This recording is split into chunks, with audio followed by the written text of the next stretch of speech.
Сіз мүмкін осыға дейін қате айтып жүрген ағылшын сөздер. Біріншісі, осы екі сөз бір-біріне ұқсас, бірақ айырмашылығы неде? Егер сіз тәтті тағамды айтқыңыз келсе, оны dessert дейсіз, dessert, және екі s болады. Ал егер шөл деп айтқыңыз келсе, desert дейсіз. Осы екеуінің айырмашылығын біліп алыңыз. Екінші орында хор, әншілер біледі, бұны choir десеңіз, олай демеңіз, it's a choir. Үшінші орында house. Бұны ағылшынша chaos деп айтсаңыз, ол қате. Chaos. Төртінші орындағы сөз, бұны не дейсіз? Гауге десеңіз, гауге емес, бұл gauge.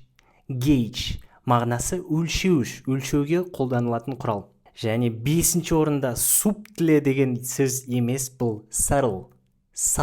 Би оқылмайды, мағынасы нәзік немесе астарлы. Бұл сөздерді бұрын қалай айтушы едіңіз, пікірге жазыңыз және күнде ағылшын үйрену үшін осы парақшаға тіркеліңіз.